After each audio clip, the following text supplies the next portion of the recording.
All right, today we are talking about section 1.4, which is classifying polygons. So first of all, what's a polygon?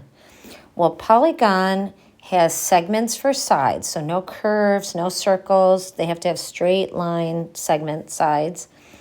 And then these sides meet in what we call a vertex. And if we talked about a lot more than one, it's vertices, but the vertex is where the two sides come together. Also notice how we name a polygon. So we say polygon, and then we name its vertices in order. It doesn't have to be A, B, C, D, alphabetical order. We could call this polygon D, C, B, A, E, or C, D, E, A, B, but you name the vertices in order, either clockwise or counterclockwise, starting wherever you want, but naming all the vertices. We also talk about polygons. We describe them by the number of sides they have. So we're familiar with 3 sides as a triangle, but the rest of these you should become familiar with as well. 4 sides is a quadrilateral, 5 sides is a pentagon, 6 sides is a hexagon, 7 is a heptagon, 8, like an octopus, octagon, 9, nonagon, 10, decagon, like a decade is 10 years, and 12 is a dodecagon. Do is 2, deca is 10, so 2 plus 10 is our 12. If it's something other than these numbers of sides, like maybe a 14-sided polygon, we just call it a 14gon or an 18gon or whatever it might be. Finally, we talk about polygons with regard to kind of their shape, if they're convex or concave. So convex means... well, it's like this one. It's so if you connect any 2 vertices of the polygon, any 2 vertices, that diagonal or, that line will be inside, fully inside the polygon. Where here, like we could connect these 2 vertices here. See, like right here where I drew that line. Notice I connected 2 vertices, but it's outside of the polygon. So that's why you call it concave. I always think like if something's caving in, see how that polygon, like those sides are caving into the polygon? Then I know it's concave. So we're going to classify each polygon by the number of sides and whether it's concave or convex. So if you're watching the video, which you are if you're listening to this, pause it and try them on your own and then check. All right, this polygon has 1, 2, 3, 4 sides. So it's a quadrilateral. And because of this right here, see how it's kind of like caving in there? Then this is concave. This last one has 1, 2, 3, 4, 5, 6. So it's a hexagon. And it is convex. If we join any 2 vertices,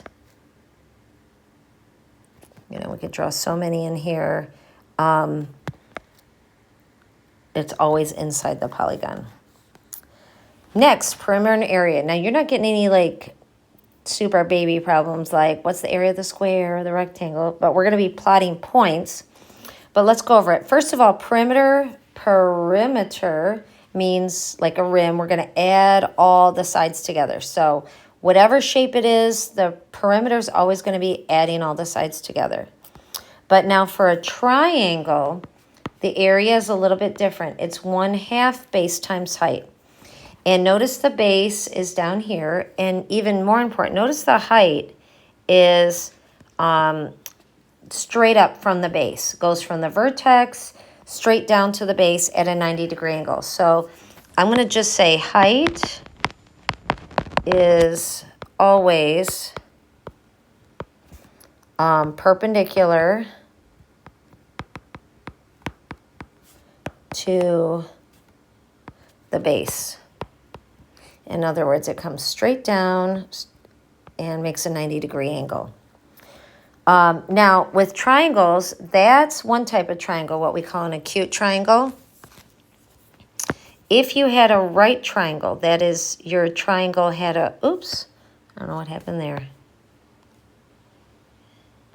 So if your triangle has a right angle, this would be the height and this would be the base. If you have an obtuse triangle,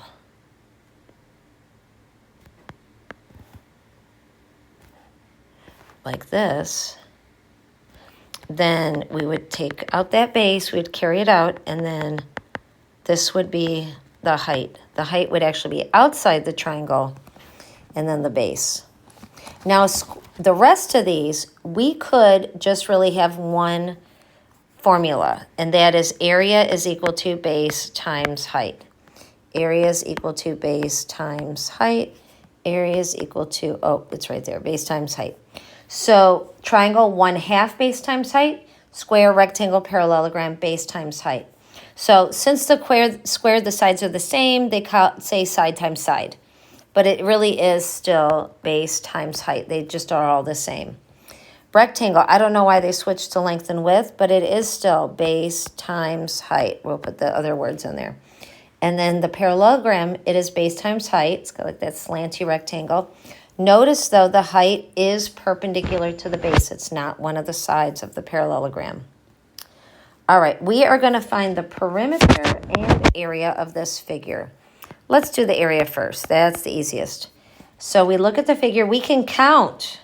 I don't care how you do it, but this side right here is 5.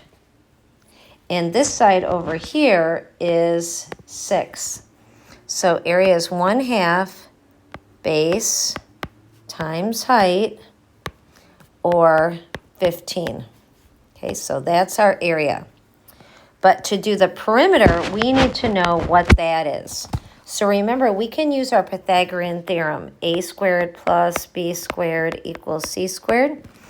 And our two sides are 6 and 5 is equal to c squared. Or I could call it ab squared if you want what we're looking for, ab squared. So this is going to be 36 plus 25 equals ab squared. So this is going to be 61 is equal to ab squared. And then we're going to square root both sides. So in this class, we actually find the decimal approximation for the square root. So let's do that. Let's do square root 61. So it's approximately 7.8. And so now we can find our perimeter. The perimeter is going to be 6, all the sides, plus 5, plus 7.8, which is going to be 18.8. Now let's find, oh, that's it. Okay, now we're going to find the perimeter and area of this parallelogram. So we can find some of the sides. So this base, 1, 2, 3, 4, 5, this is 5. And the top is 5. Now, if we do area first, again, area is easier. Notice, I'm going to just draw it in here. This would be the height. Do you see that? It goes from the vertex perpendicular straight down to the base. So that looks like that height is 3. So area is just base times height, or 15. But now to do the perimeter, we need to know what these two sides are. And they're the same. They're the same. And so what we're going to do is, we're going to do Pythagorean theorem again. Let's square off this one. Okay, so this looks like 3 and 2. So 3 squared plus 2 squared equals xy squared. So 9 plus 4 equals xy squared. 13 equals xy squared. And we're going to square root. And let's see, what is the square root of 13? Square root 13. 3.6, approximately 3.6. So that means this side is 3.6, and this side is 3, that was my other thing. 3.6, 3.6. So my perimeter now is going to be 5 plus 3.6 plus 5 plus 3.6. So that's going to be 17.2. And there you go. We're going to be sometimes just using given figures or plotting points to make figures, finding area and perimeter. And when you need to, you're going to use the Pythagorean theorem to find a length.